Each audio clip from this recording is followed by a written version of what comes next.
Assalamualaikum warahmatullahi wabarakatuh. Kembali lagi di channel Sahabat Historia. Kali ini saya akan membahas soal-soal P3K dan UPPPG Guru Sejarah. Selamat menyaksikan.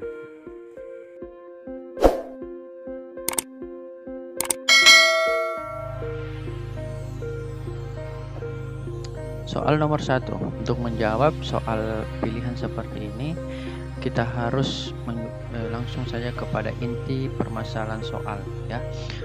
Jadi berdasarkan pernyataan di atas yang bukan merupakan faktor-faktor yang mendorong bangsa Barat mengadakan penjelajahan samudra adalah nomor. Jadi yang di sini adalah yang bukan merupakan faktor pendorong penjelajahan samudra. Kita harus punya konsep berpikir dahulu. Di sini ada penjelasan, ya. Pada abad pertengahan di Eropa memang mengalami renaissance, di mana masyarakat Eropa menghidupkan kembali ilmu pengetahuan termasuk ilmu astronomi, yakni perbintangan, penggunaan kompas dan menyebarkan teori geosentris. Pada masa yang sama, kota Konstantinopel itu ditaklukkan oleh bangsa Turki Utsmani yang berdampak pada tertutupnya kota dagang untuk bangsa Eropa, sehingga bangsa Eropa tidak mendapatkan suplai rempah-rempah. Kondisi ini mendorong bangsa Eropa untuk melakukan penjelajahan samudra dengan tujuan mencari sumber rempah-rempah yang diinisiasi oleh kerajaan Portugis dan Spanyol.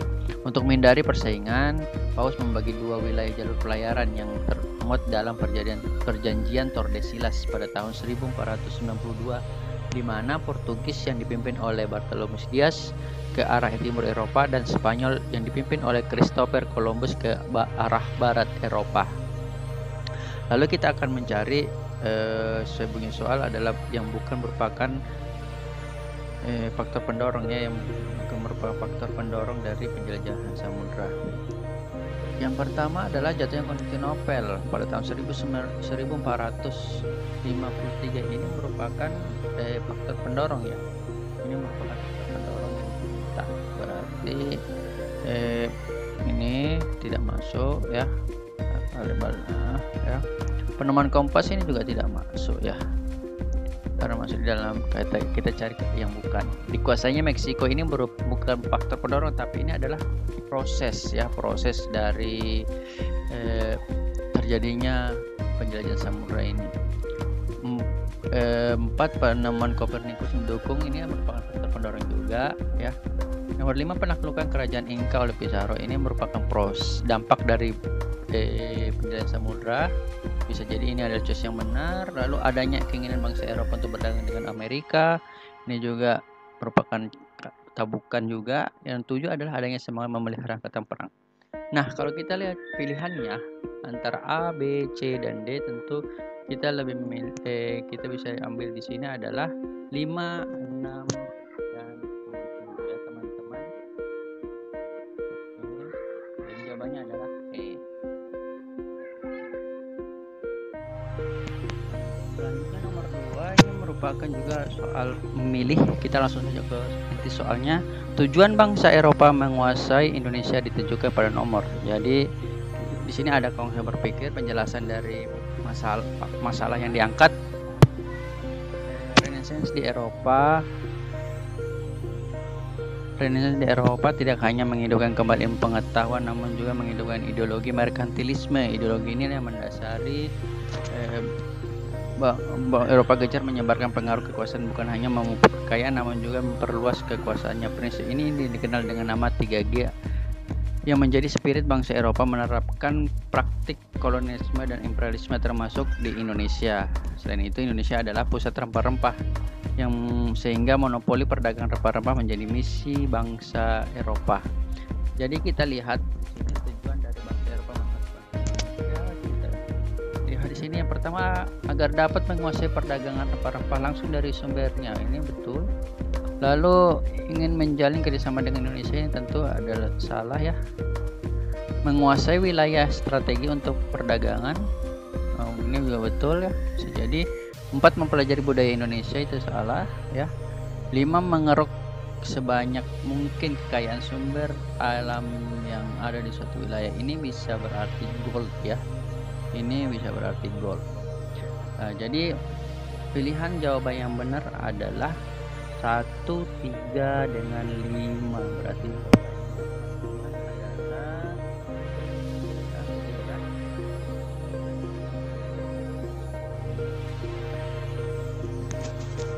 Kita masuk ke soal 3.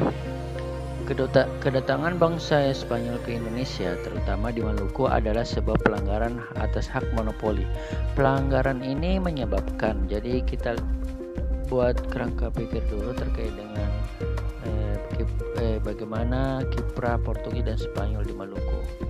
Jadi Portugis telah berhasil sampai di Maluku pada tahun 1512, menjalin hubungan dagang dengan kerajaan setempat dan berhasil menanamkan pengaruhnya di Maluku sehingga Portugis memonopoli perdagangan rempah-rempah. Pada tahun 1521, Spanyol sampai juga di Maluku dan ingin melakukan monopoli perdagangan rempah-rempah, sehingga satu-satunya jalan adalah harus berhasil mengusir Portugis dari Maluku. Terjadilah perebutan kekuasaan wilayah antara Portugis dan Spanyol. Konflik ini dimenangkan oleh Portugis dan berdasarkan perjanjian Zaragoza, Spanyol harus meninggalkan Maluku. Mengenai soal ini, choice soal ini adalah bagaimana kondisi persaingan antara Portugis dan Spanyol. Kita analisa soalnya. Terjadinya monopoli perdagangan rempah-rempah ya, tapi ini tidak menjadi penyebabnya ya. 2. Terjadinya perebutan kekuasaan lokal, ini keliru.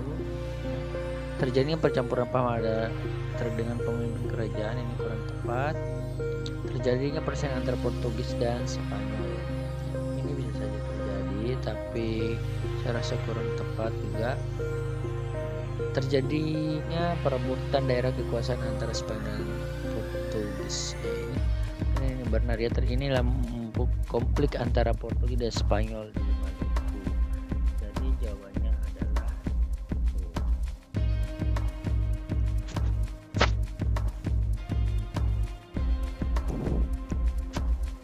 selanjutnya kita masuk di soal nomor 4. Kedatangan bangsa Belanda di Indonesia dipengaruhi oleh penjelajahan samudra bangsa Portugis. Karena jadi kita akan menganalisa bagaimana kondisi Eropa yang kemudian dibawakan rempah-rempah oleh bangsa Portugis yang berhasil mencapai Maluku dan membawa rempah-rempah ke Eropa. Jadi di Portugis ada satu kota dagang namanya Lisabon. Disitulah tempat Portugis menjual rempah-rempahnya. Jadi di Lisabon ini Belanda tidak boleh masuk ke Lisabon, sehingga Belanda harus keluar dan mencari pusat rempah-rempah sendiri. Ada seorang tokoh namanya Cornelis de Houtman, merupakan pelaut Belanda yang berhasil mendarat di Banten pada tahun 1596 melalui jalur yang telah dilalui oleh pelaut Portugis. Penjelajahan samudra dari Belanda sampai ke Indonesia. Untuk mengatasi masalah persaingan antara para pedagang Belanda, maka Belanda membentuk faksi dagang namanya VOC pada tahun 1602. Jadi choice dalam soal ini adalah bagaimana pengaruh penjelajahan samudra Portugis terhadap kedatangan Belanda itu sendiri. Kita lihat yang pertama, persaingan perdagangan antara pedagang lokal dengan pedagang bangsa Portugis membuat bangsa Inggris bergerak dan mengambil alih perdagangan. Ini kurang tepat. Ketangguhan pelaut-pelaut Portugis dalam menjelajah samudra menjadi acuan penjelajahan samudra bangsa Belanda untuk tiba di Indonesia. Ini kurang tepat ya. Rempah-rempah yang dibawa oleh Portugis membuat bangsa Belanda berusaha mencari daerah penghasil rempah-rempah melalui jalur pelayaran perdagangan yang dilakukan oleh bangsa Portugis. Ini yang saya bahas tadi, bahwa pasar dagang Portugis yaitu Lisabon ini ditutup bagi bangsa Belanda, sehingga bangsa Belanda harus keluar dan melakukan penjelajahan samudra untuk menemukan pusat rempah-rempah. Nah, untuk mencari jalur tersebut, Belanda mengikuti jalur pelayaran yang telah dilakukan oleh pelaut Portugis. Ini kemungkinan bisa benar ya. Kita lihat dulu D. Kedatangan bangsa Portugis di Ternate untuk membela kerajaan Ternate membuat bangsa Inggris datang ke Nusantara untuk membantu kerajaan Tidore yang melawan kerajaan Ternate. Ini kurang tepat ya, teman-teman. Persaingan antara pedagang Portugis dari Nusantara membuktikan bahwa rempah-rempah menjadi komoditi utama di Eropa, sehingga bangsa Inggris ingin memonopoli perdagangan rempah-rempah. Ini tidak ada hubungan dengan Belanda. Oke, jadi yang paling tepat itu adalah jawabannya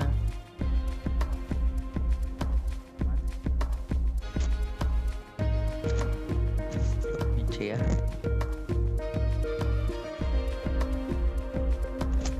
Baik, kita lanjut di nomor 5.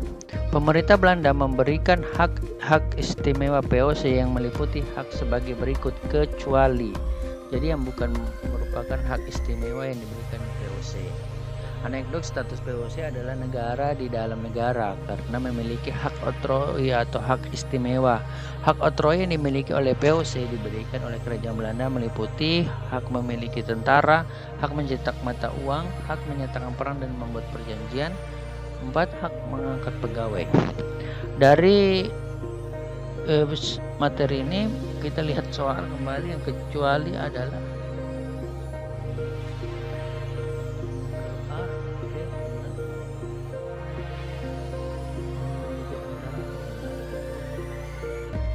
mendirikan negara resmi negara yang dulu menyatakan perang dengan kebetulan dan damai. Oke, benar, mengangkat dan jadi yang bukan yang kecuali di sini adalah C.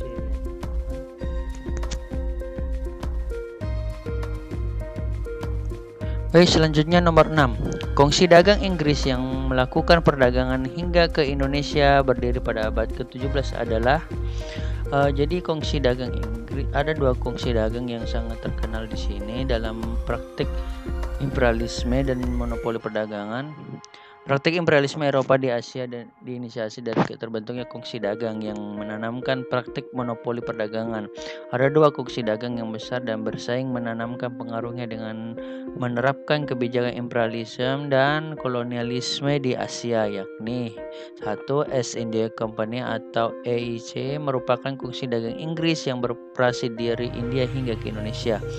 2. Presidency of Indian Company atau POC merupakan kongsi dagang Belanda yang beroperasi di Indonesia, dibentuk pada tahun 1602.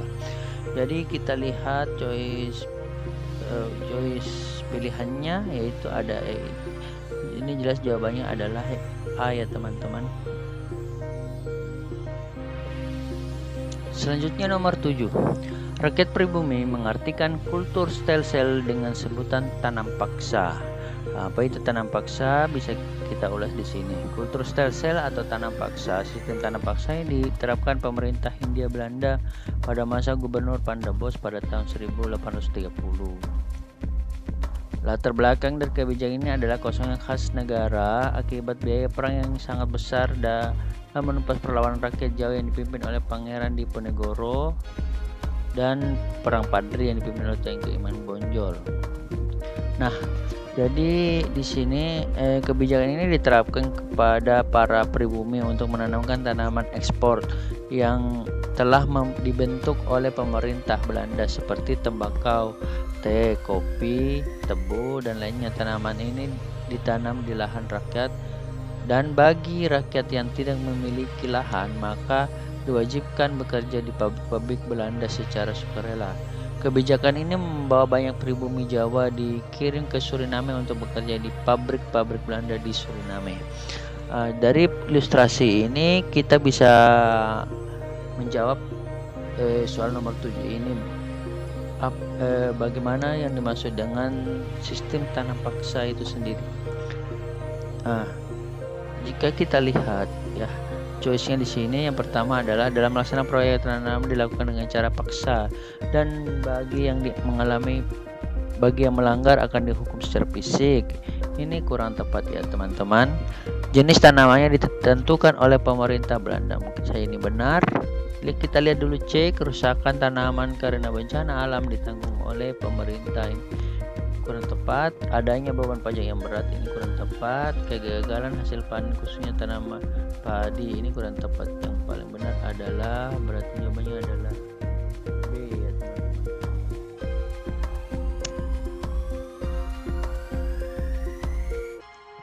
Selanjutnya nomor 8.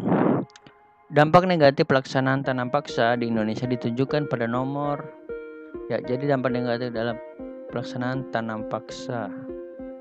1. Kemiskinan serta penderitaan fisik dan mental yang berkepanjangan. Ini bisa berarti benar ya. Beban pajak yang berat, pertanian khusus padi yang mengalami banyak kegagalan. Dan dampak negatifnya teman-teman. Pertanian khususnya padi banyak mengalami gagal panen ya, karena banyaknya tanaman yang heterogen. Rakyat mengenal tanaman dagang, mungkin ini bisa dijadikan sebagai dampak positif ya teman-teman ya. Rakyat mengenal teknik tanaman, mungkin ini juga bisa dampak positif. Jadi kita lihat dampak negatif yang paling tepat adalah 1, 2, dan 3. Jadi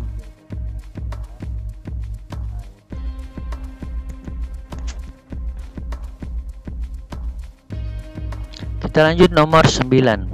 Kebijakan Herman Willem Daendels di Jawa membawa perubahan di era transportasi dengan membuka jalan sepanjang 1000 km dari Anyar ke Panarukan.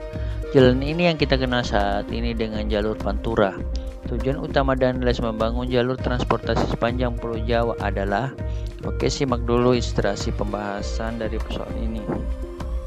Pada tahun 1800, Prancis yang dipimpin oleh Napoleon Bonaparte menguasai kerajaan Belanda, sehingga wilayah jajahan Belanda juga menjadi jajahan Prancis, termasuk Hindia Belanda. Prancis mengutus Herman Willem Daendels sebagai gubernur di Hindia Belanda pada tahun 1808. Herman Willem Daendels memacu ekonomi dengan pembangunan di Jawa. Salah satu kerja Daendels adalah membangun jalan darat dari Anyar ke Panarukan sepanjang 1000 km yang tentunya dilakukan dengan kerja roda oleh pribumi. Jalan ini dibangun memiliki fungsi dalam memperlancar ekonomi dan penguasaan antar daerah ke daerah lain di Pulau Jawa. Namun tujuan utama dari pembangunan jalan ini adalah memantau dan menjadi benteng pertahanan jika ada kemungkinan adanya serangan Inggris dari arah Laut Jawa. Nah, dilihat dari choice-nya di sini bahwa yang tujuan utama Daendels membangun jalan ini adalah memudahkan pengangkutan hasil pertanian rakyat sehingga menguntungkan pemerintah. Ini mungkin bisa jadi benar ya, tapi ini bukan tujuan utamanya. Kita lihat tujuan utamanya di sini adalah tujuan utama di sini adalah untuk pembangunan jalan ini adalah memantau dan menjadikan benteng pertahanan jika ada kemungkinan serangan Inggris di luar Jawa. Dari antara ABC yang paling tepat di sini adalah E ya teman-teman.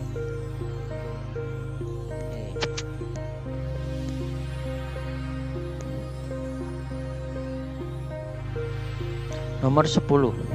Trias Pandapenter yang memiliki tujuan baik ternyata tidak mampu mensejahterakan penduduk pribumi. Hal ini karena kita lihat bagaimana Trias Pandapenter itu sendiri. Trias Pandapenter dikenal dengan nama politik etis yang terdiri dari 3, yakni edukasi, irigasi, dan transmigrasi. Kebijakan ini berimplikasi langsung kepada rakyat, namun di dalam kebijakan ada tujuan laten pemerintah Belanda, di mana pemerintah tetap menginginkan keuntungan dan kekuasaan dengan jangkauan lebih depan nantinya. Nah, dari sini kita lihat yang mana yang paling tepat. A. Pemerintah kolonial Belanda kalah kekuasaan dengan golongan swasta. B. Hanya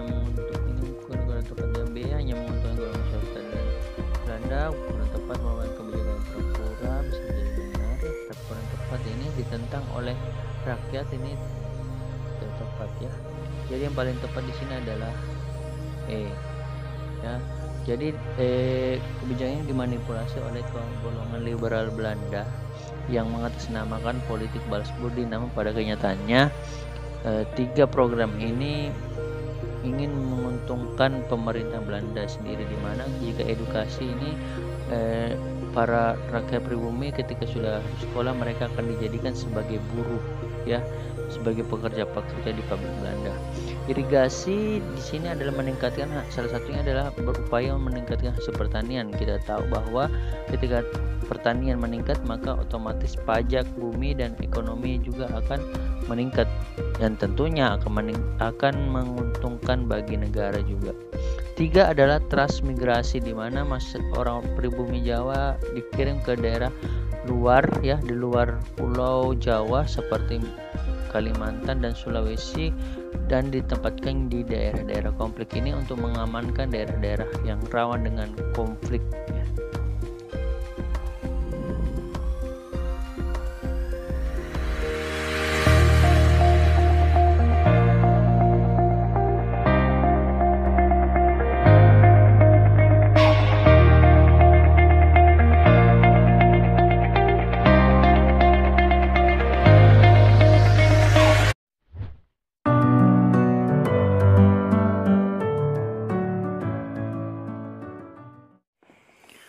Assalamualaikum warahmatullahi wabarakatuh. Kembali lagi di channel Sahabat Historia.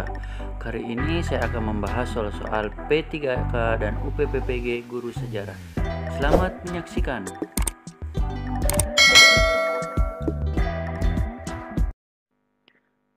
Di part 2 ini kita mulai di nomor 11 ya teman-teman.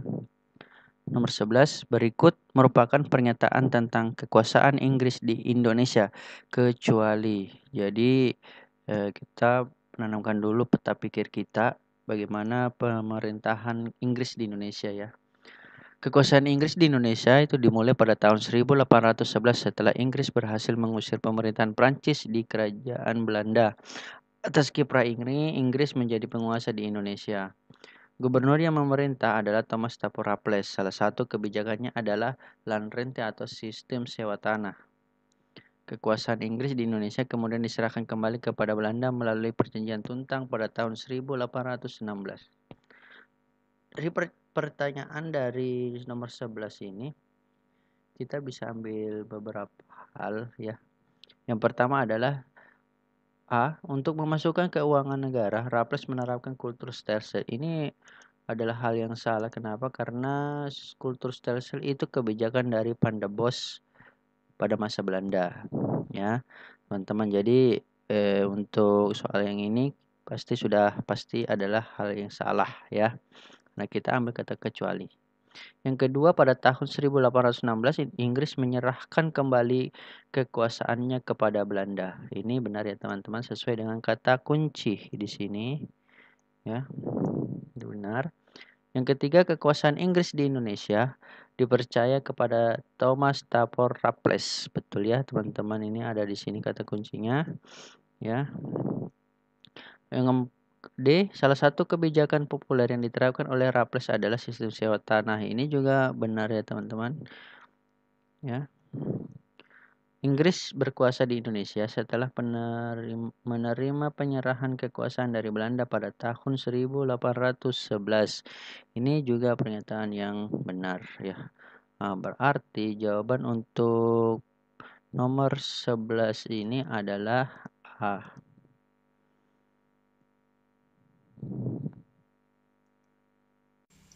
Soal nomor 12. Pada tahun 1526 dan 1527, Kesultanan Demak menyerang Portugis di Sunda Kelapa yang saat itu dikuasai oleh kerajaan Pajajaran yang bercorak Hindu-Buddha.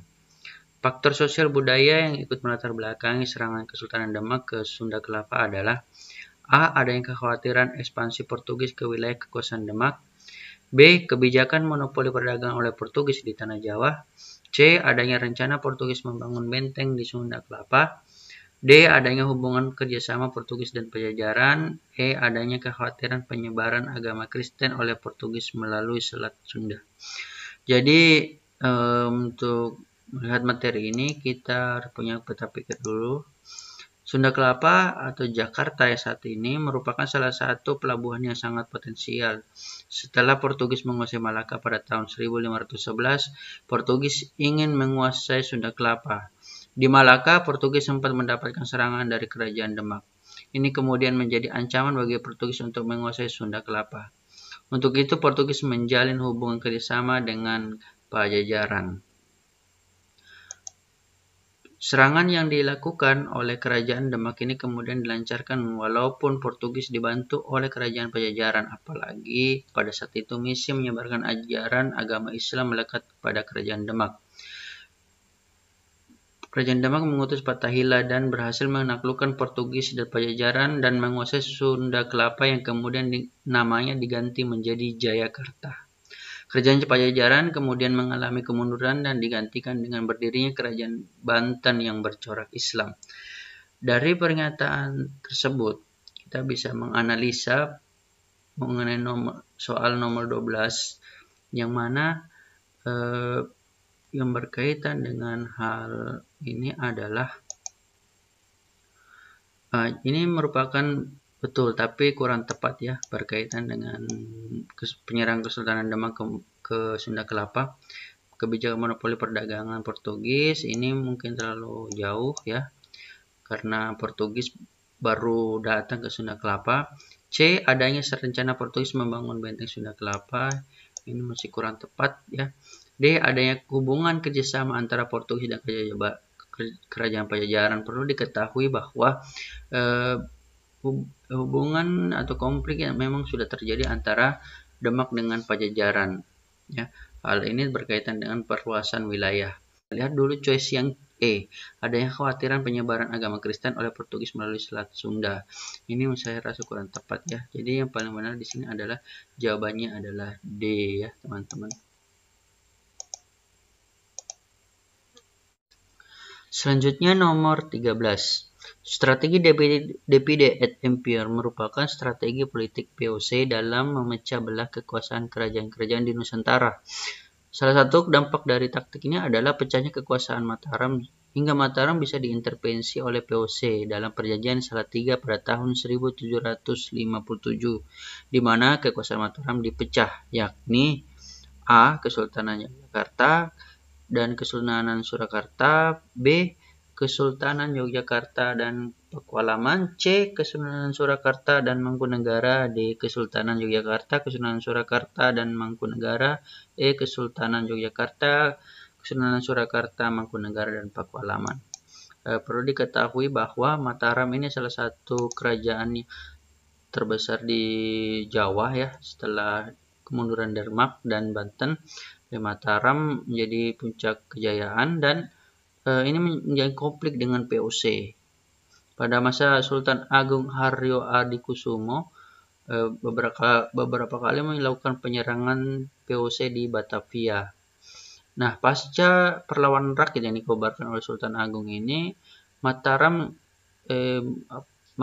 dapat dikuasai dan disetir oleh VOC. Dan akhirnya Mataram diintervensi secara total oleh VOC dengan menempatkan putra mahkota sebagai pemangku kekuasaan. Perjanjian Giyanti pada tanggal 13 Februari 1755, Kesultanan Mataram dibagi menjadi dua kerajaan, yakni Kesultanan Yogyakarta dan Kesultanan Surakarta. Perjanjian Salatiga pada tahun 1727, Kesultanan dibagi menjadi tiga, yakni Kesultanan Yogyakarta, Kesultanan Surakarta, dan Mangkunegara. Pada tahun 1813, Kesultanan Yogyakarta dibagi menjadi dua, yakni Kesultanan Yogyakarta dan Pakualaman. Jadi, kekuasaan Kesultanan Mataram totalnya dibagi menjadi 4, yakni Kesultanan Yogyakarta, Kesultanan Surakarta, Mangkunegara, dan Pakualaman. Namun dalam soal yang ditanyakan adalah masalah Perjanjian Salatiga ya. Perjanjian Salatiga. Jadi Perjanjian Salatiga ini ada di sini ya, yakni dibagi menjadi 3 bagian, yaitu Kesultanan Yogyakarta, Kesultanan Surakarta, dan Mangkunegara. Kalau kita lihat choice-nya berarti jawabannya adalah D ya, teman-teman.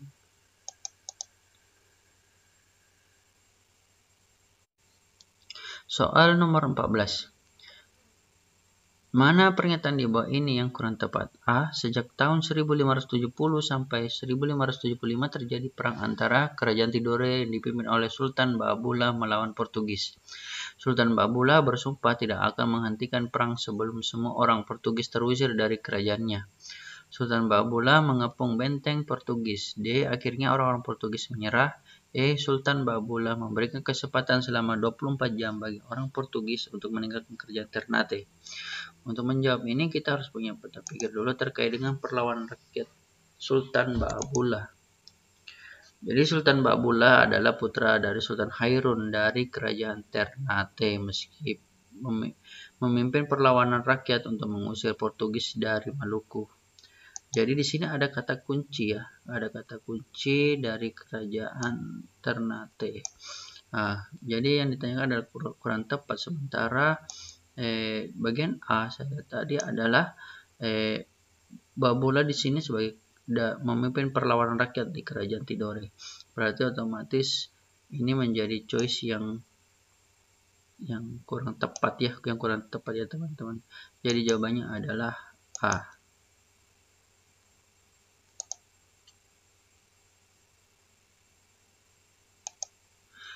Selanjutnya soal 15. Demak menyerang Portugis di Malaka karena kepentingan Demak terganggu. Hal ini disebabkan A. Portugis membawa semboyan 3G. B. Portugis ingin menguasai jalur perdagangan di Nusantara. C. Portugis ingin menyebarkan agama Nasrani.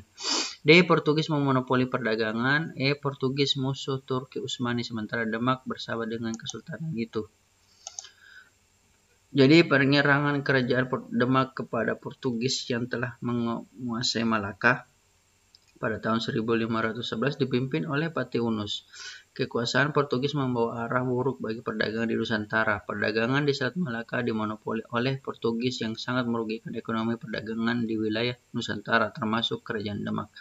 Nah, jadi kita cari di sini kata kuncinya adalah bahwa Portugis melakukan praktik monopoli ya. Monopoli. Jadi kita lihat di sini yang berkaitan dengan praktik monopoli adalah bagian D. Jadi jawabannya adalah D. Selanjutnya soal nomor 16. Perang Palembang melawan Inggris terjadi disebabkan A. Raffles mengkhianati perjanjian yang pernah dibuat dengan Sultan Palembang. B. Raffles mengambil alih kantor sekaligus benteng Belanda di Palembang. C. Raffles meminta hak kuasa Sultan atas tambang timah di Pulau Bangka. D. Sultan Mahmud Baharudin menolak kekuasaan Inggris di atas Palembang. E. Rakit api Kesultanan Palembang ditabrakkan ke kapal Inggris. Jadi kita bahas terkait dengan perlawanan rakyat Sultan Baharudin di Palembang ya. Sultan Mahmud Baharudin II sebagai Raja Kerajaan Palembang Darussalam memimpin perlawanan rakyat dengan Inggris dan Belanda. Jadi ada dua bangsa di sini ingin menguasai Palembang ya, hampir bersamaan. Perlawanan dengan Inggris dilatar belakangi saat ditemukannya timah di Pulau Bangka yang merupakan wilayah kerajaan Palembang. Raffles meminta hak kuasa atas tambang timah di Pulau Bangka ini yang kemudian ditolak oleh Sultan Baharudin. Jadi kalau kita lihat choice dari soal ini yang paling tepat di sini kata kuncinya adalah ini ya teman-teman ya. Jadi jawabannya itu adalah untuk choice ini adalah jawabannya adalah C. Selanjutnya soal nomor 17. Salah satu latar belakang diterapkannya kultur stelsel adalah kosongnya kas pemerintahan Hindia Belanda akibat dari A. Korupsi para pegawai. B. Pembangunan besar-besaran kerajaan Belanda. C. Terjadinya perlawanan rakyat yakni Perang Diponegoro dan Perang Padri. D. Pengalihan dari VOC ke pemerintah Hindia Belanda. E. Persaingan dengan negara-negara Eropa lainnya seperti Inggris dan Prancis. Jadi untuk membahas soal ini kita lihat pembahasannya dulu. Ya, kebijakan kultur stelsel atau sistem tanam paksa diterapkan oleh Gubernur Van der Bos, di mana pribumi diwajibkan menanam tanaman yang ditentukan oleh pemerintah. Kebanyakan tanaman yang ditentukan ini adalah tanaman ekspor. Salah satu latar belakang diterapkannya kebijakan ini adalah memulihkan keuangan pemerintah Hindia Belanda akibat dari dua perang besar yang terjadi, yakni Perang Diponegoro dan Perang Padri di Sumatera Barat.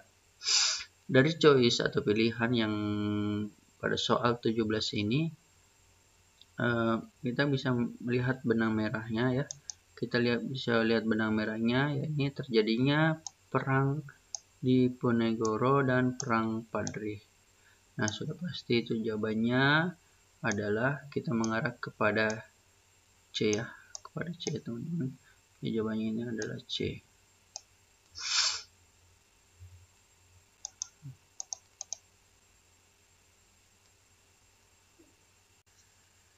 Selanjutnya nomor 18. Salah satu kebijakan politik etis adalah edukasi, dengan memberikan pendidikan kepada anak bangsawan pribumi. Namun kebijakan ini ternyata menjadi bumerang bagi eksistensinya pemerintah Hindia Belanda di Indonesia. Hal ini terjadi karena A. Munculnya industri-industri lokal oleh kaum terpelajar. B. Para bangsawan tidak patuh lagi kepada pemerintah Hindia Belanda. C. Para pelajar-pelajar lokal sudah mulai menentang kebijakan pemerintah. D. Munculnya kaum cendekiawan yang berkiprah penting terhadap kemerdekaan Indonesia. E. Semakin banyaknya pemberontakan kepada Belanda. Jadi di sini terkait dengan kebijakan edukasi dalam politik etis ya. Pembahasannya sebagai berikut. Kebijakan edukasi merupakan kebijakan politik etis di mana pemerintah Hindia Belanda memberikan kepada pribumi. Namun dalam pelaksanaannya, pendidikan ini hanya diperuntukkan kepada anak bangsawan. Upaya ini diharapkan anak-anak dari bangsawan akan menjadi pekerja-pekerja untuk pemerintah Hindia Belanda. Namun majunya pendidikan membawa kesadaran nasional bagi anak-anak bangsawan tersebut. Kaum cendekiawan inilah yang menjadi motor gerakan nasionalisme di Indonesia. Jadi bisa kita lihat benang merah dari penjelasan ini bahwa dengan praktik edukasi ya, praktik edukasi yang diterapkan oleh pemerintah Hindia Belanda ini ternyata membawa para anak bangsawan ini menjadi kaum cendekiawan muda yang kemudian mempelopori terkait dengan nasionalisme dan liberalisme di Indonesia. Dari choice yang ada dalam soal nomor 18 ini yang mengikat pada kaum cendekiawan, kata kunci kaum cendekiawan ini bisa kita lihat kaum cendekiawan di sini ya. Nah, berarti jawabannya itu adalah D ya teman-teman.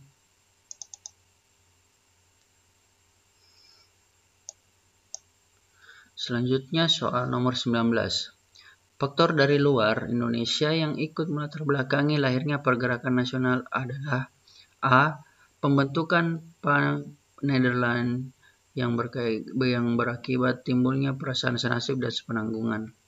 B. Penggunaan bahasa Melayu sebagai lingua franca sejak masa kerajaan kuno Indonesia. C. Politik drainage Belanda yang cenderung menyerap seluruh kekayaan bangsa Indonesia. D. Tumbuhnya gerakan-gerakan nasionalisme di Turki, Cina, dan India.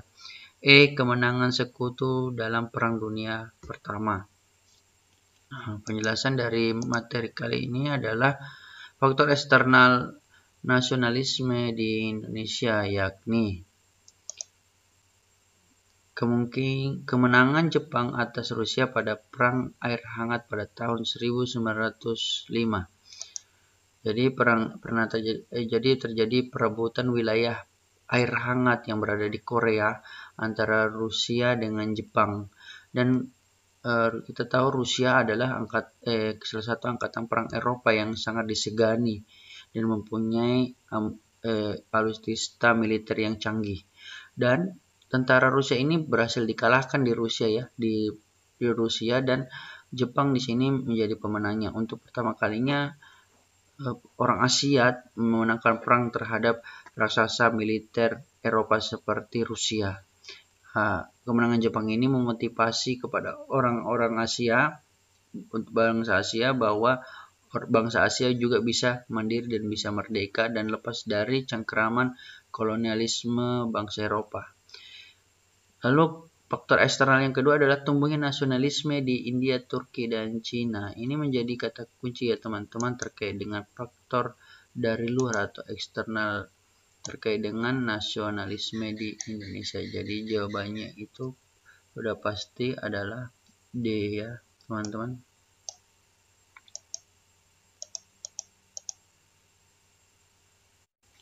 Soal nomor 20.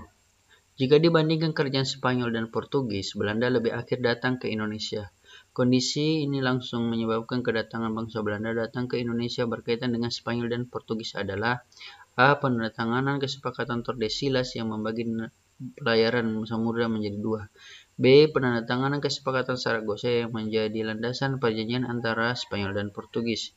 C. Pemberlakuan pelarangan terhadap para pedagang Belanda membeli rempah-rempah di pelabuhan Lisabon, Portugis.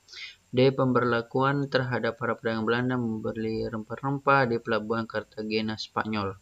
E. Terbentuknya koalisi kerajaan Spanyol dengan Portugis melalui perkawinan anggota keluarga kerajaan. Untuk membahas materi ini, silakan simak pernyataan berikut.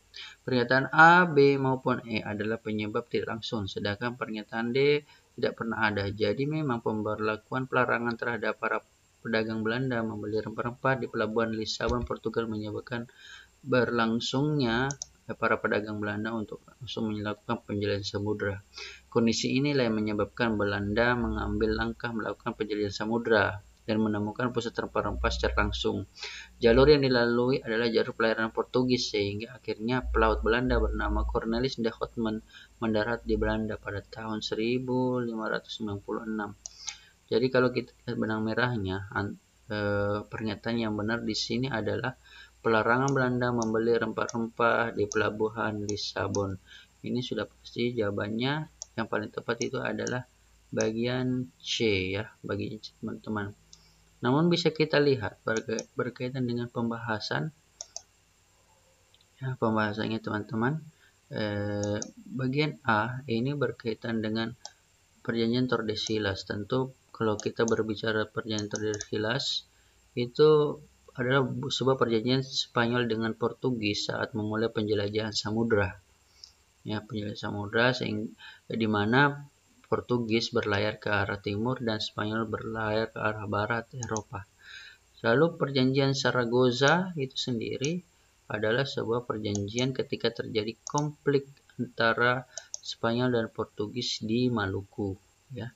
Jadi dua tipe ini bukan merupakan sebuah identifikasi terkait dengan penyebab Belanda sampai ke wilayah Nusantara ya. Nah, yang paling tepat di sini tentu adalah bagian C ya.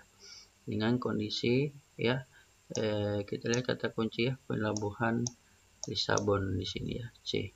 Lalu bagaimana dengan D? Ini tidak pernah terjadi ya.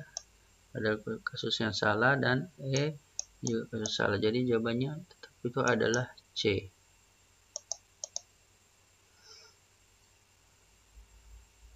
Baiklah teman-teman, cukup sekian dari saya pembahasan untuk part 2 ini. Kita ketemu lagi di kesempatan selanjutnya dengan membahas tema yang berbeda dari saat ini. Sekian dan terima kasih. Salam sukses. Assalamualaikum warahmatullahi wabarakatuh.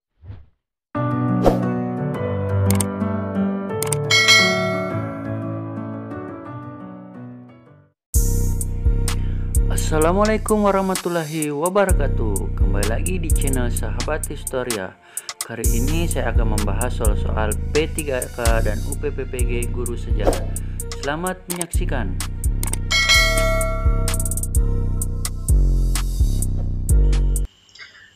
Di part 3 ini kita masuk di soal 21 ya teman-teman. Pemerintahan berhasil memadamkan pemberontakan PKI di Madiun tahun 1948 melalui. Jadi pada nomor 21 ini pembahasan kita adalah terkait dengan pemberontakan PKI Madiun yang merupakan salah satu pergolakan dalam negeri yang terjadi pasca proklamasi.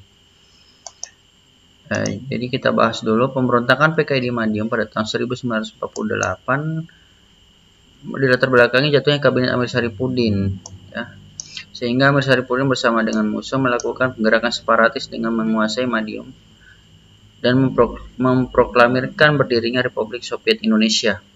Jadi Amir Syarifuddin dan musuh ini merupakan pimpinan-pimpinan yang terbentuk dari afiliasi yang bernama Front Demokrasi Rakyat atau FDR. FDR ini merupakan gabungan dari beberapa ormas dan partai politik, yang mana di dalamnya adalah ada Partai Sosialis, Partai Buruh Indonesia, dan Partai Komunis Indonesia yang pada saat itu dipimpin oleh musuh. Tiga partai dan ormas ini merupakan organisasi yang mempunyai yang berideologi komunisme, yang tentunya kita tahu bahwa ideologi komunisme itu salah satu tujuannya adalah ingin menjadi penguasa di dalam suatu negara. Sehingga tujuan dari pemberontakan ini membentuk sebuah negara baru yang namanya Republik Soviet Indonesia yang wilayahnya meliputi Madiun dan wilayah sekitarnya. Pemerintah RI merespons secara langsung karena pemberontakan ini merupakan ancaman dalam negeri dan mengancam keutuhan negara.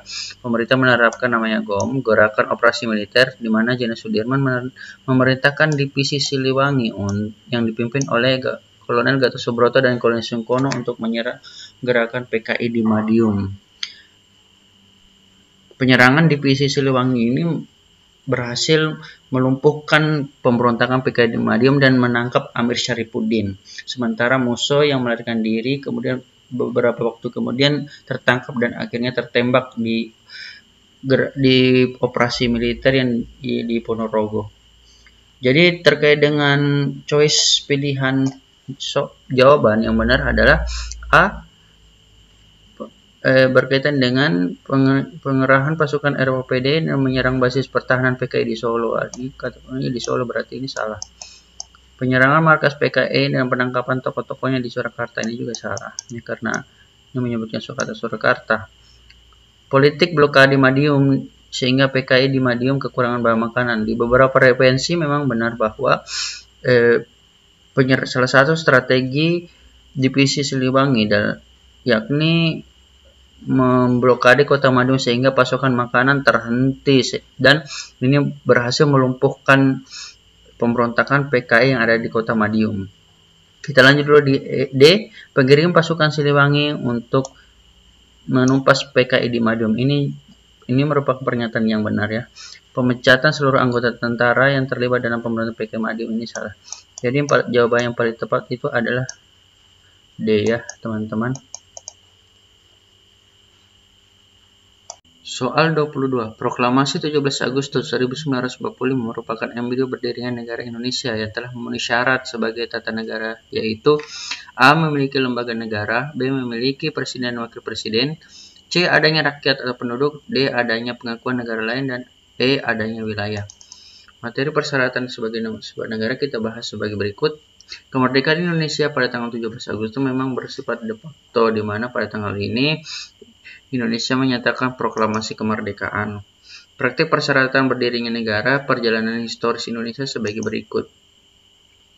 1. Memiliki rakyat yang mendukung. Jadi pada saat proklamasi Indonesia mendapat dukungan penuh dari rakyat dan menyatakan beberapa wilayah sebagai wilayah bagian Republik Indonesia. Ini berkaitan dengan choice C.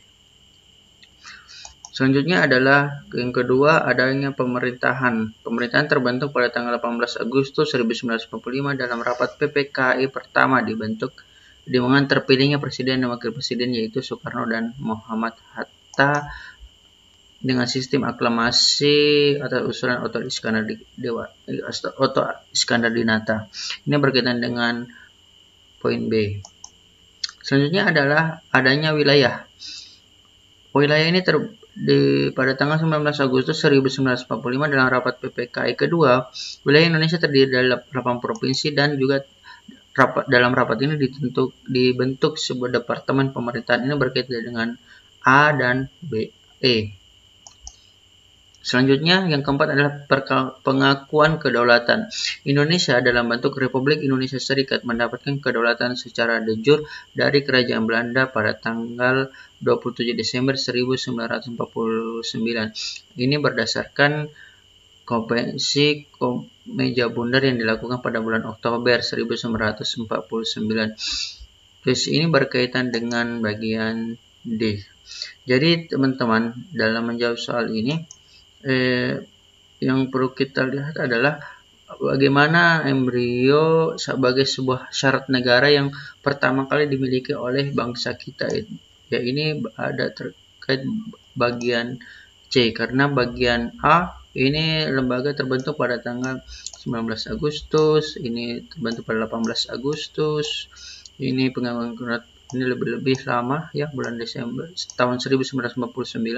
Lalu wilayah ini berkaitan dengan pada tanggal 19 Agustus. Jadi yang paling benar adalah C.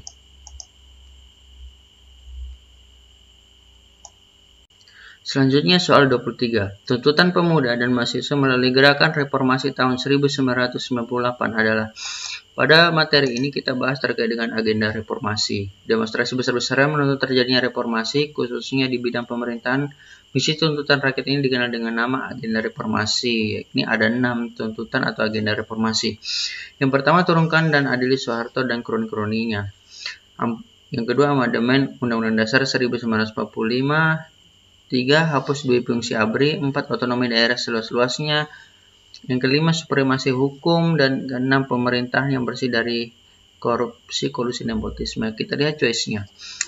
Yang pertama, turunkan Presiden Soeharto dan turunkan harga BBM, selamatkan moral bangsa, dan bubarnya Partai Golkar.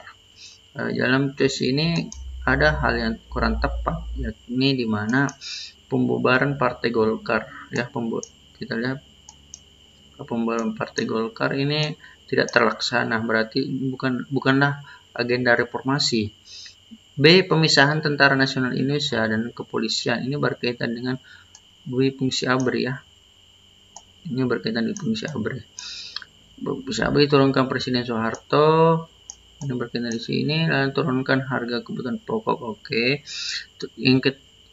Ini kurang tepat ya. Dan tadi kita lihat dulu. C. Turunkan harga, hapuskan dui fungsi ABRI, kembalikan ke Undang-Undang Dasar 45 dan bubarkan Partai Golkar. Ini ada kata kunci di sini, kembalikan ke Undang-Undang 45, berarti ini adalah salah. Yang kedua, hapus dui fungsi ABRI. Oke.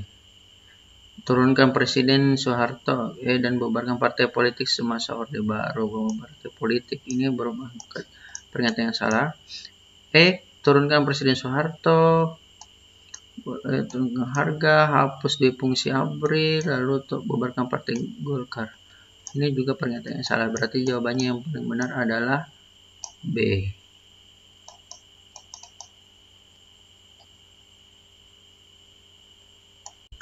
Soal 24. Saprudin Prawira Negara memiliki peran penting pasca agresi militer Belanda kedua pada tanggal 19 Desember 1948, yaitu A. Membantu pemerintahan pelarian Indonesia di India dengan bantuan India. B. Membantu pemerintahan revolusioner Republik Indonesia dan Permesta.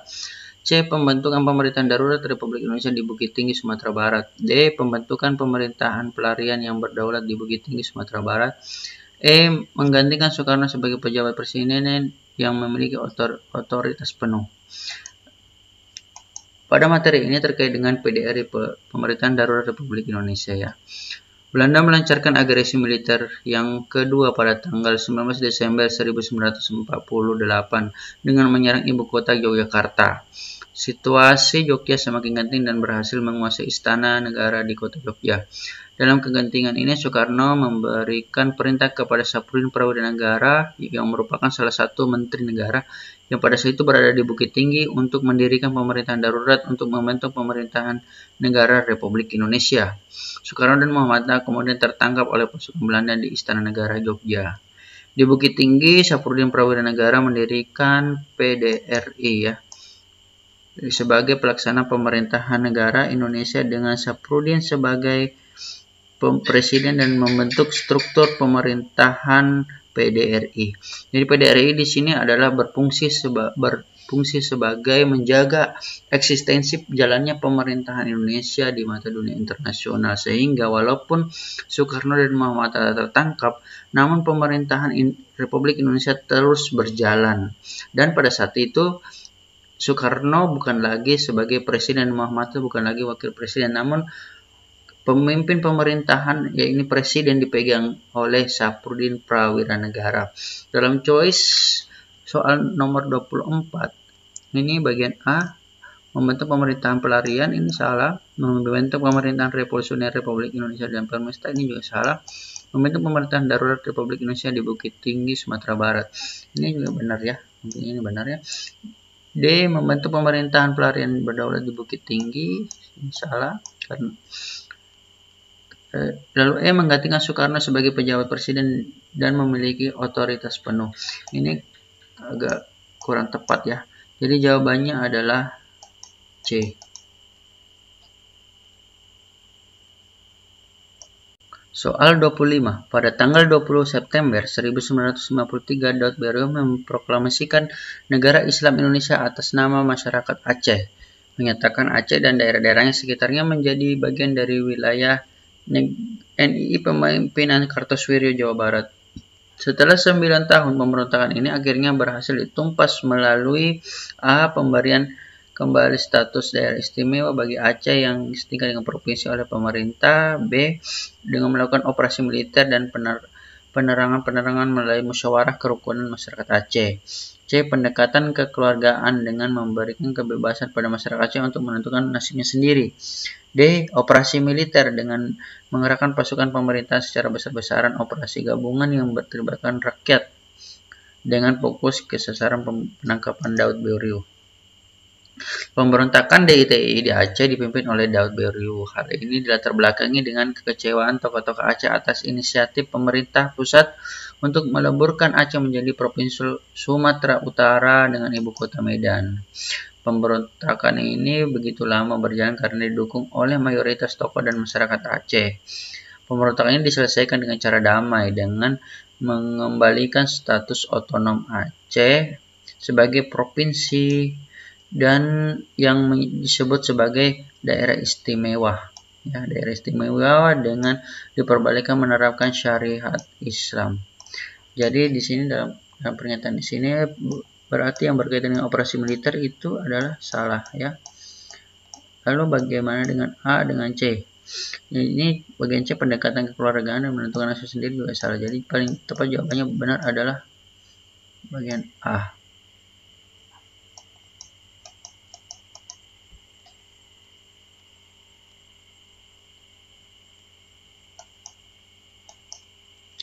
Soal 26. Dengan kajian terhadap peralatan manusia purba di Indonesia, Von-Haen-Gulden menarik sebuah kesimpulan bahwa A. Persebaran manusia purba berasal dari Asia dan Asia Timur. B.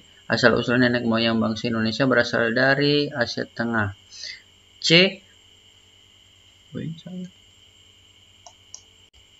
Soal 26. Dengan kajian terhadap peralatan manusia purba di Indonesia, Von-Haen-Gulden menarik sebuah kesimpulan bahwa persebaran manusia purba berasal dari Afrika dan Asia Timur. Asal-usul nenek moyang bangsa Indonesia berasal dari Asia Tengah.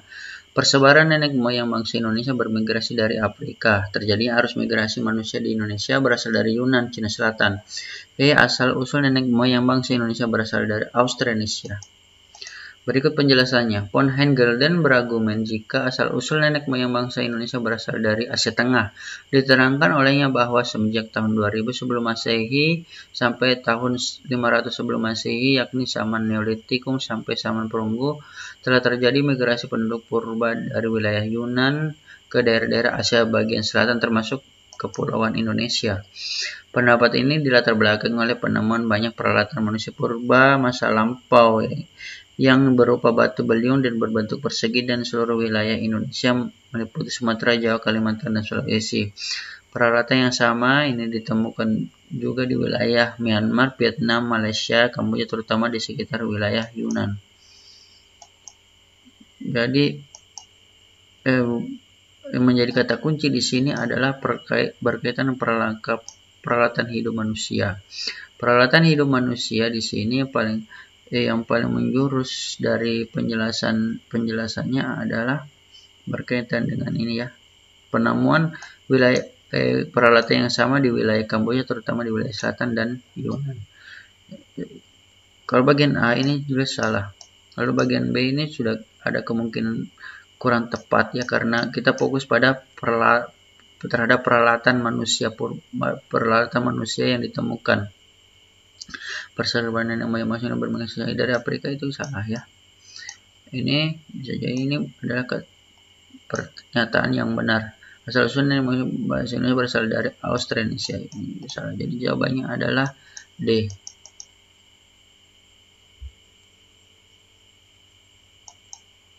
Selanjutnya soal 27. Perhatikan konsep di bawah ini. 1. Kronologi, 2. Periodisasi, 3. Relasi antar bidang kehidupan, 4. Studi perbandingan. Dari konsep di atas, yang cocok untuk pengembangan kajian yang bersifat diakronis adalah konsep nomor. Jadi dalam konsep kajian sejarah ini kita mengkaji dulu ya bagaimana kajian sejarah itu sendiri. Kajian sejarah ini terdiri dari dua, yakni diakronis dan sinkronis. Diakronis ini merupakan kajian sejarah yang runtut dalam urutan waktu. Fungsinya membantu merekonstruksikan peristiwa sejarah. Yang kedua adalah sinkronis, yakni berpikir meluas dalam ruang namun terbatas dalam waktu. Sinkronis membutuhkan ilmu-ilmu sosial lainnya untuk membahas suatu kajian sejarah. Dalam pertanyaan dari soal nomor 27 ini, yang berkaitan dengan konsep yang bersifat diakronis, yakni berkaitan dengan waktu. Ini terdapat pada periodisasi dan kronologi. Jadi jawabannya ini adalah jawabannya 1 dan 2. Jawabannya adalah C.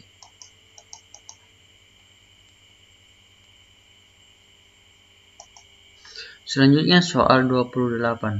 Salah satu faktor yang menggerakkan sejumlah tokoh nasional Indonesia bersedia bekerjasama dengan pemerintahan Jepang adalah bahwa A. Sebagian sesama bangsa Indonesia, apalagi berposisi sebagai saudara tua, kedatangan Jepang dipercaya membawa misi penyelamatan.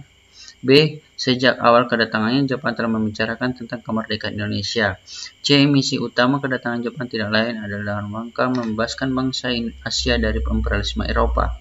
D. Bagian bangsa Indonesia berkenan dengan kedatangan Jepang, tidak ada alternatif lain kecuali membangun kerjasama. E. Kekuatan militer Jepang tidak mungkin bisa dilawan. Awalnya kedatangan Jepang ke Indonesia disambut baik oleh rakyat karena beranggapan bahwa Jepang memiliki misi membebaskan Asia dari imperialisme Eropa. Bahkan Jepang dianggap sebagai saudara tua. Propaganda ini dikampanyekan dalam gerakan 3A, yakni Jepang Cahaya Asia, Jepang Pelindung Asia, dan Jepang Pemimpin Asia. Inilah yang membuat awalnya banyak tokoh yang kooperatif dengan pemerintahan Jepang. Pada bagian ini, yang paling tepat adalah pada choice ini, bagian paling tepat adalah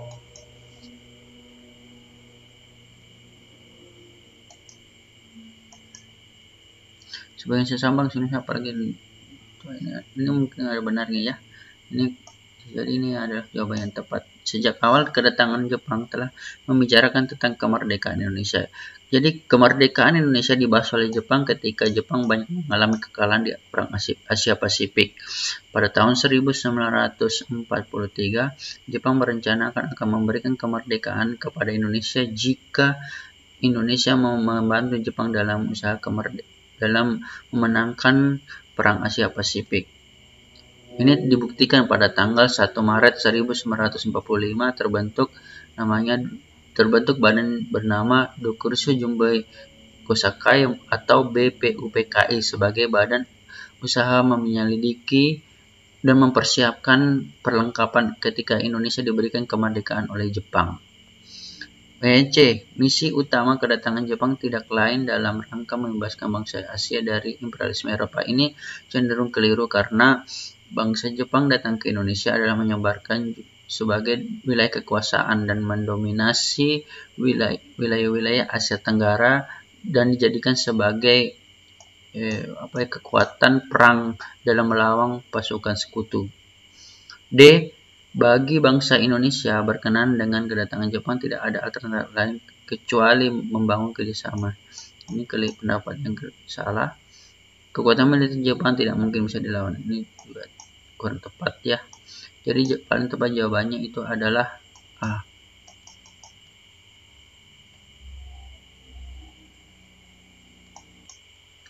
Selanjutnya soal 29. PPKI mengambil keputusan membentuk Badan Keamanan Rakyat atau BKR pada tanggal 22 Agustus 1945 yang dengan tugas utamanya yaitu A. Usaha mempersiapkan berdirinya Tentara Kebangsaan Republik Indonesia. B. Sebagai penjaga keamanan di tingkat pusat di Komando KNIP. C. Menangkal aksi-aksi pasukan sekutu dan Belanda yang mengancam kedaulatan. D. Badan penjaga keamanan di daerah-daerah di bawah koordinasi Komite Nasional Indonesia setempat.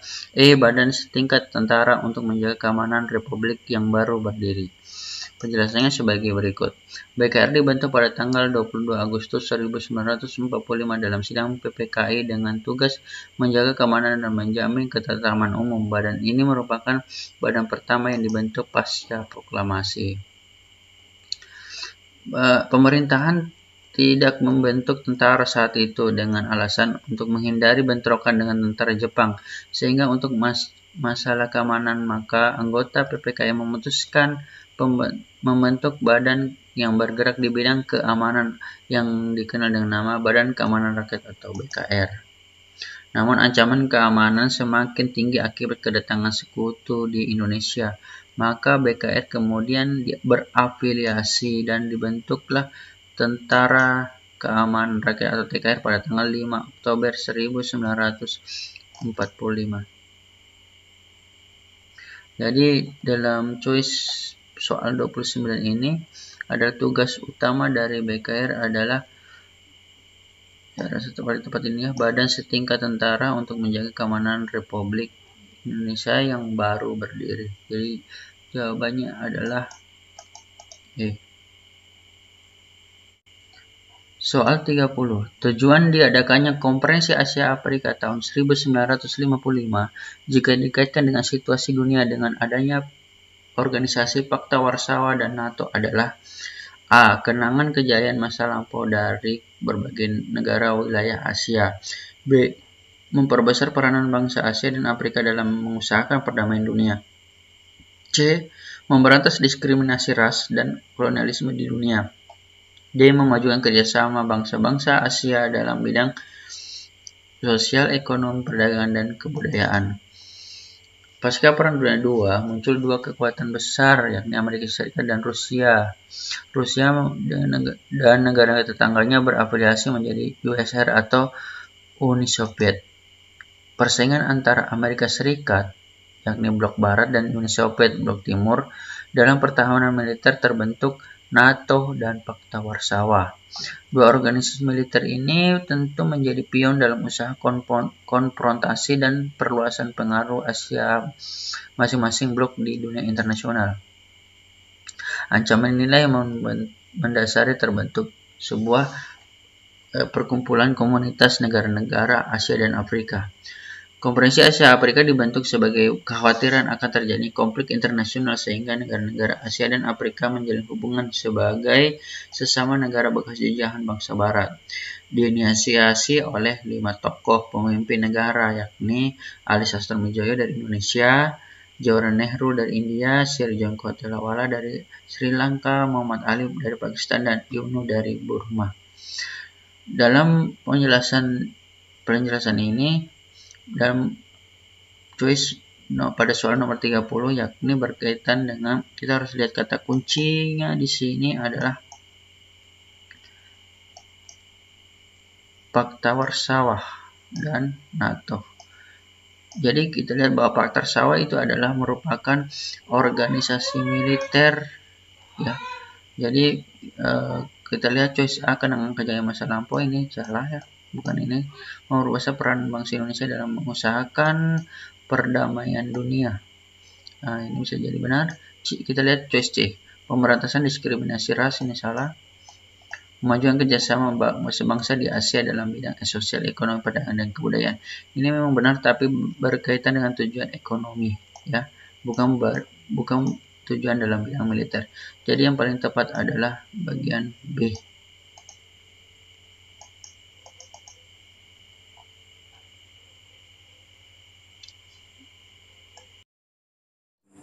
Sekian pembahasan soal kali ini ya teman-teman. Silahkan subscribe, like, and share untuk update berita tersoal soal P3K. Terima kasih.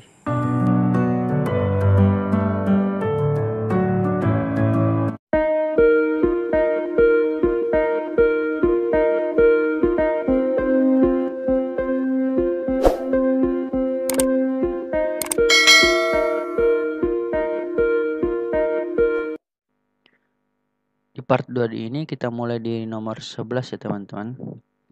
Nomor 11 berikut merupakan pernyataan tentang kekuasaan Inggris di Indonesia kecuali. Jadi kita menanamkan dulu peta pikir kita bagaimana pemerintahan Inggris di Indonesia ya. Kekuasaan Inggris di Indonesia itu dimulai pada tahun 1811 setelah Inggris berhasil mengusir pemerintahan Prancis di kerajaan Belanda. Atas kiprah Inggris menjadi penguasa di Indonesia. Gubernur yang memerintah adalah Thomas Stafford Raffles. Salah satu kebijakannya adalah land rent atau sistem sewa tanah. Kekuasaan Inggris di Indonesia kemudian diserahkan kembali kepada Belanda melalui Perjanjian Tuntang pada tahun 1816.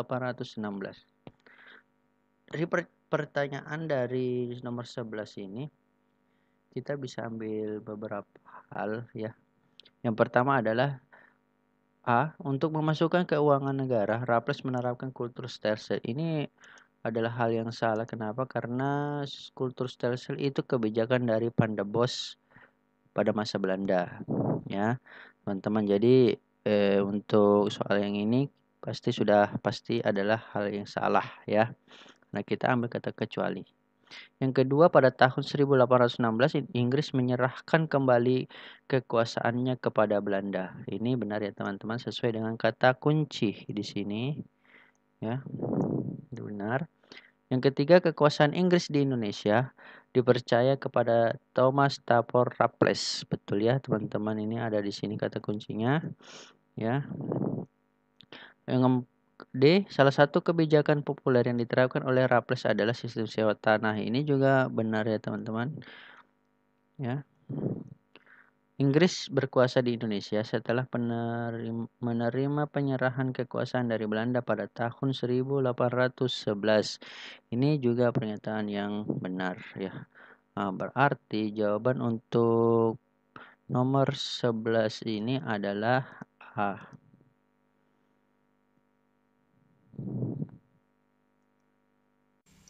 Soal nomor 12. Pada tahun 1526 dan 1527, Kesultanan Demak menyerang Portugis di Sunda Kelapa yang saat itu dikuasai oleh kerajaan Pajajaran yang bercorak Hindu-Buddha. Faktor sosial budaya yang ikut melatar belakangi serangan Kesultanan Demak ke Sunda Kelapa adalah A. Adanya kekhawatiran ekspansi Portugis ke wilayah kekuasaan Demak. B. Kebijakan monopoli perdagangan oleh Portugis di Tanah Jawa. C. Adanya rencana Portugis membangun benteng di Sunda Kelapa. D. Adanya hubungan kerjasama Portugis dan Pajajaran. E. Adanya kekhawatiran penyebaran agama Kristen oleh Portugis melalui Selat Sunda. Jadi untuk melihat materi ini kita punya peta pikir dulu. Sunda Kelapa atau Jakarta saat ini merupakan salah satu pelabuhan yang sangat potensial. Setelah Portugis menguasai Malaka pada tahun 1511, Portugis ingin menguasai Sunda Kelapa. Di Malaka, Portugis sempat mendapatkan serangan dari kerajaan Demak. Ini kemudian menjadi ancaman bagi Portugis untuk menguasai Sunda Kelapa. Untuk itu, Portugis menjalin hubungan kerjasama dengan Pajajaran. Serangan yang dilakukan oleh kerajaan Demak ini kemudian dilancarkan walaupun Portugis dibantu oleh kerajaan Pajajaran, apalagi pada saat itu misi menyebarkan ajaran agama Islam melekat pada kerajaan Demak. Kerajaan Demak mengutus Fathahillah dan berhasil menaklukkan Portugis dan Pajajaran dan menguasai Sunda Kelapa yang kemudian namanya diganti menjadi Jayakarta. Kerajaan Pajajaran kemudian mengalami kemunduran dan digantikan dengan berdirinya Kerajaan Banten yang bercorak Islam. Dari pernyataan tersebut, kita bisa menganalisa mengenai soal nomor 12, yang mana yang berkaitan dengan hal ini adalah ini merupakan betul, tapi kurang tepat ya, berkaitan dengan penyerang Kesultanan Demak ke Sunda Kelapa. Kebijakan monopoli perdagangan Portugis ini mungkin terlalu jauh ya, karena Portugis baru datang ke Sunda Kelapa. C. Adanya rencana Portugis membangun benteng Sunda Kelapa. Ini masih kurang tepat ya. D. Adanya hubungan kerjasama antara Portugis dan kerajaan Pajajaran. Perlu diketahui bahwa hubungan atau konflik yang memang sudah terjadi antara Demak dengan Pajajaran. Ya, Hal ini berkaitan dengan perluasan wilayah. Lihat dulu choice yang E. Adanya kekhawatiran penyebaran agama Kristen oleh Portugis melalui Selat Sunda. Ini saya rasa kurang tepat ya. Jadi yang paling benar di sini adalah jawabannya adalah D ya, teman-teman. Selanjutnya nomor 13. Strategi divide et impera merupakan strategi politik POC dalam memecah belah kekuasaan kerajaan-kerajaan di Nusantara. Salah satu dampak dari taktik ini adalah pecahnya kekuasaan Mataram hingga Mataram bisa diintervensi oleh POC dalam perjanjian Salatiga pada tahun 1757, di mana kekuasaan Mataram dipecah, yakni A. Kesultanan Yogyakarta dan Kesultanan Surakarta, B. Kesultanan Yogyakarta dan Pakualaman, C. Kesultanan Surakarta dan Mangkunegara, D. Kesultanan Yogyakarta, Kesultanan Surakarta dan Mangkunegara, E. Kesultanan Yogyakarta, Kesultanan Surakarta, Mangkunegara dan Pakualaman. Perlu diketahui bahwa Mataram ini salah satu kerajaan terbesar di Jawa ya, setelah kemunduran Demak dan Banten. Mataram menjadi puncak kejayaan dan ini menjadi konflik dengan POC. Pada masa Sultan Agung Haryo Adikusumo, beberapa kali melakukan penyerangan POC di Batavia. Nah, pasca perlawanan rakyat yang dikobarkan oleh Sultan Agung ini, Mataram dapat dikuasai dan disetir oleh POC. Dan akhirnya Mataram diintervensi secara total oleh POC dengan menempatkan putra mahkota sebagai pemangku kekuasaan. Perjanjian Giyanti pada tanggal 13 Februari 1755, Kesultanan Mataram dibagi menjadi dua kerajaan, yakni Kesultanan Yogyakarta dan Kesultanan Surakarta. Perjanjian Salatiga pada tahun 1727, Kesultanan dibagi menjadi tiga, yakni Kesultanan Yogyakarta, Kesultanan Surakarta, dan Mangkunegara. Pada tahun 1813, Kesultanan Yogyakarta dibagi menjadi dua, yakni Kesultanan Yogyakarta dan Pakualaman. Jadi, kekuasaan Kesultanan Mataram totalnya dibagi menjadi 4, yakni Kesultanan Yogyakarta, Kesultanan Surakarta, Mangkunegara, dan Pakualaman. Namun dalam soal yang ditanyakan adalah masalah Perjanjian Salatiga ya. Perjanjian Salatiga. Jadi Perjanjian Salatiga ini ada di sini ya, yakni dibagi menjadi 3 bagian, yaitu Kesultanan Yogyakarta, Kesultanan Surakarta, dan Mangkunegara. Kalau kita lihat choice-nya berarti jawabannya adalah D ya, teman-teman.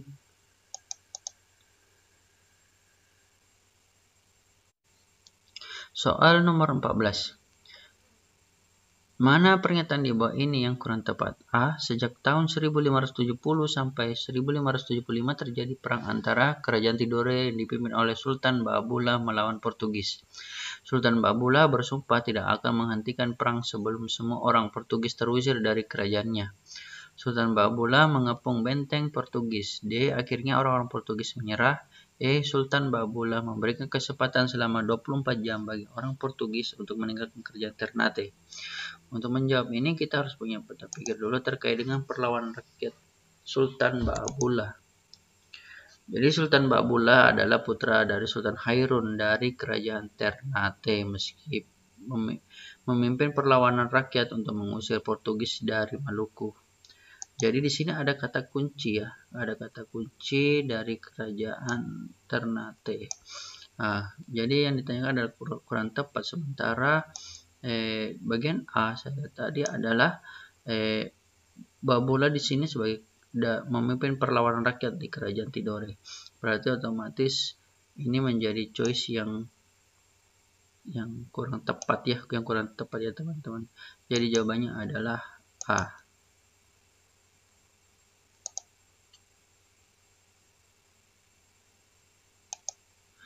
Selanjutnya soal 15. Demak menyerang Portugis di Malaka karena kepentingan Demak terganggu. Hal ini disebabkan A. Portugis membawa semboyan 3G. B. Portugis ingin menguasai jalur perdagangan di Nusantara. C. Portugis ingin menyebarkan agama Nasrani. D. Portugis memonopoli perdagangan. E. Portugis musuh Turki Utsmani sementara Demak bersahabat dengan kesultanan itu. Jadi penyerangan kerajaan Demak kepada Portugis yang telah menguasai Malaka pada tahun 1511 dipimpin oleh Patiunus. Kekuasaan Portugis membawa arah buruk bagi perdagangan di Nusantara. Perdagangan di Selat Malaka dimonopoli oleh Portugis yang sangat merugikan ekonomi perdagangan di wilayah Nusantara, termasuk Kerajaan Demak. Nah, jadi kita cari di sini kata kuncinya adalah bahwa Portugis melakukan praktik monopoli ya. Monopoli. Jadi kita lihat di sini yang berkaitan dengan praktik monopoli adalah bagian D. Jadi jawabannya adalah D. Selanjutnya soal nomor 16. Perang Palembang melawan Inggris terjadi disebabkan A. Raffles mengkhianati perjanjian yang pernah dibuat dengan Sultan Palembang. B. Raffles mengambil alih kantor sekaligus benteng Belanda di Palembang. C. Raffles meminta hak kuasa Sultan atas tambang timah di Pulau Bangka. D. Sultan Mahmud Baharudin menolak kekuasaan Inggris di atas Palembang. E. Rakit api Kesultanan Palembang ditabrakkan ke kapal Inggris. Jadi kita bahas terkait dengan perlawanan rakyat Sultan Baharudin di Palembang ya. Sultan Mahmud Baharudin II sebagai Raja Kerajaan Palembang Darussalam memimpin perlawanan rakyat dengan Inggris dan Belanda. Jadi ada dua bangsa di sini ingin menguasai Palembang ya, hampir bersamaan. Perlawanan dengan Inggris dilatar belakangi saat ditemukannya timah di Pulau Bangka yang merupakan wilayah kerajaan Palembang. Raffles meminta hak kuasa atas tambang timah di Pulau Bangka ini yang kemudian ditolak oleh Sultan Baharudin. Jadi kalau kita lihat choice dari soal ini yang paling tepat di sini kata kuncinya adalah ini ya teman-teman ya. Jadi jawabannya itu adalah untuk choice ini adalah jawabannya adalah C. Selanjutnya soal nomor 17. Salah satu latar belakang diterapkannya kultur stelsel adalah kosongnya kas pemerintahan Hindia Belanda akibat dari A. Korupsi para pegawai. B. Pembangunan besar-besaran kerajaan Belanda. C. Terjadinya perlawanan rakyat, yakni Perang Diponegoro dan Perang Padri. D. Pengalihan dari VOC ke pemerintah Hindia Belanda. E. Persaingan dengan negara-negara Eropa lainnya seperti Inggris dan Prancis. Jadi untuk membahas soal ini kita lihat pembahasannya dulu. Ya, kebijakan kultur stelsel atau sistem tanam paksa diterapkan oleh Gubernur Van der Bos, di mana pribumi diwajibkan menanam tanaman yang ditentukan oleh pemerintah. Kebanyakan tanaman yang ditentukan ini adalah tanaman ekspor. Salah satu latar belakang diterapkannya kebijakan ini adalah memulihkan keuangan pemerintah Hindia Belanda akibat dari dua perang besar yang terjadi, yakni Perang Diponegoro dan Perang Padri di Sumatera Barat. Dari choice atau pilihan yang pada soal 17 ini kita bisa melihat benang merahnya ya. Kita bisa lihat benang merahnya, yakni terjadinya Perang Diponegoro dan Perang Padri. Nah, sudah pasti itu jawabannya adalah kita mengarah kepada C ya, kepada C teman-teman. Jawabannya ini adalah C.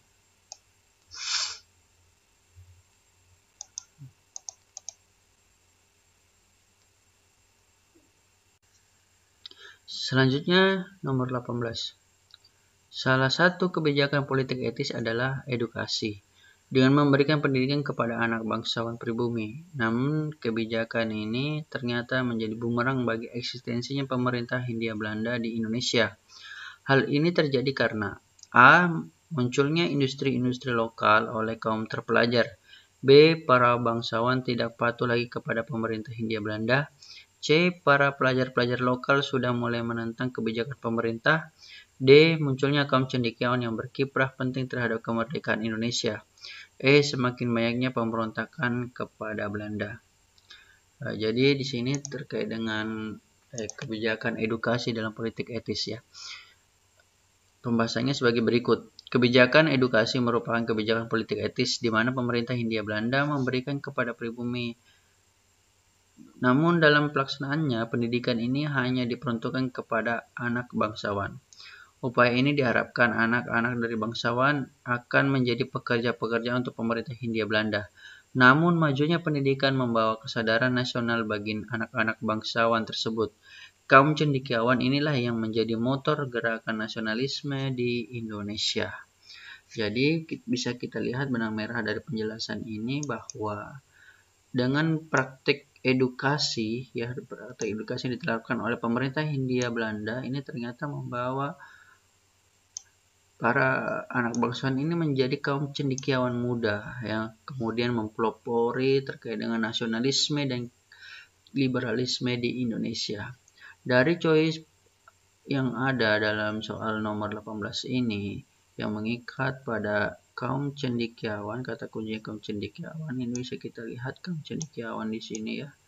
Nah, berarti jawabannya itu adalah D ya teman-teman.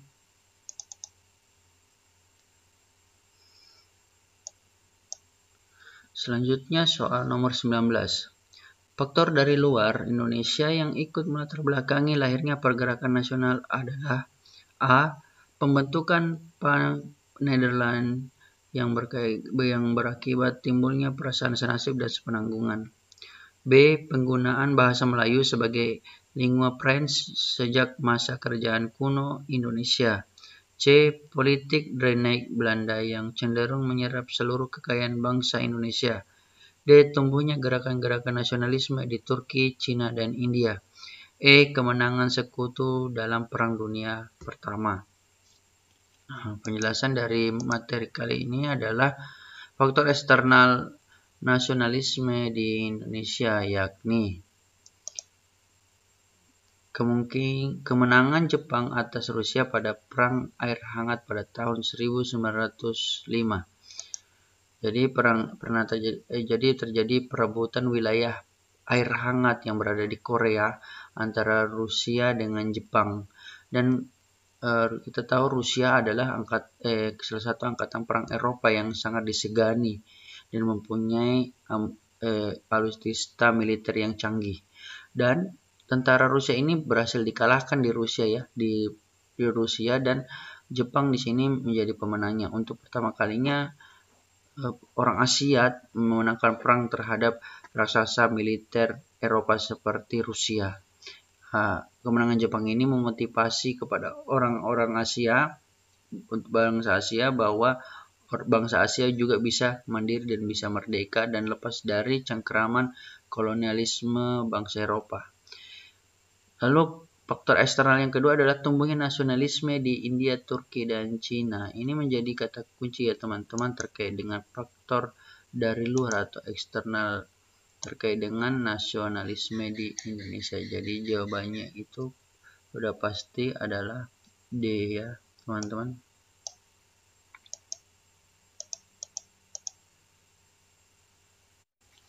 Soal nomor 20. Jika dibandingkan kerajaan Spanyol dan Portugis, Belanda lebih akhir datang ke Indonesia. Kondisi ini langsung menyebabkan kedatangan bangsa Belanda datang ke Indonesia berkaitan dengan Spanyol dan Portugis adalah A. Penandatanganan kesepakatan Tordesillas yang membagi pelayaran samudra menjadi dua. B. Penandatanganan kesepakatan Saragossa yang menjadi landasan perjanjian antara Spanyol dan Portugis. C. Pemberlakuan pelarangan terhadap para pedagang Belanda membeli rempah-rempah di pelabuhan Lisabon, Portugis.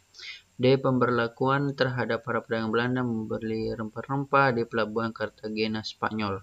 E. Terbentuknya koalisi kerajaan Spanyol dengan Portugis melalui perkawinan anggota keluarga kerajaan. Untuk membahas materi ini, silakan simak pernyataan berikut. Pernyataan A, B, maupun E adalah penyebab tidak langsung, sedangkan pernyataan D tidak pernah ada. Jadi memang pemberlakuan pelarangan terhadap para pedagang Belanda membeli rempah-rempah di pelabuhan Lisabon, Portugal menyebabkan berlangsungnya para pedagang Belanda untuk langsung melakukan penjelajahan samudra. Kondisi inilah yang menyebabkan Belanda mengambil langkah melakukan penjelajahan samudra dan menemukan pusat rempah-rempah secara langsung. Jalur yang dilalui adalah jalur pelayaran Portugis, sehingga akhirnya pelaut Belanda bernama Cornelis de Houtman mendarat di Belanda pada tahun 1596.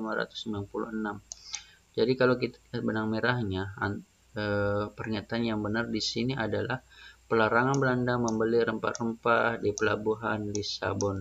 Ini sudah pasti jawabannya. Yang paling tepat itu adalah bagian C ya, bagian C teman-teman. Namun bisa kita lihat berkaitan dengan pembahasan, ya, pembahasannya teman-teman. Bagian A ini berkaitan dengan perjanjian Tordesillas. Tentu kalau kita berbicara perjanjian Tordesillas itu adalah sebuah perjanjian Spanyol dengan Portugis saat memulai penjelajahan samudra. Ya, penjelajahan samudra di mana Portugis berlayar ke arah timur dan Spanyol berlayar ke arah barat Eropa. Lalu perjanjian Zaragoza itu sendiri adalah sebuah perjanjian ketika terjadi konflik antara Spanyol dan Portugis di Maluku ya. Jadi dua tipe ini bukan merupakan sebuah identifikasi terkait dengan penyebab Belanda sampai ke wilayah Nusantara ya. Nah, yang paling tepat di sini tentu adalah bagian C ya. Dengan kondisi ya, kita lihat kata kunci ya, pelabuhan Lisabon di sini ya, C. Lalu bagaimana dengan D? Ini tidak pernah terjadi ya. Ada kasus yang salah dan E juga salah. Jadi jawabannya tetap itu adalah C.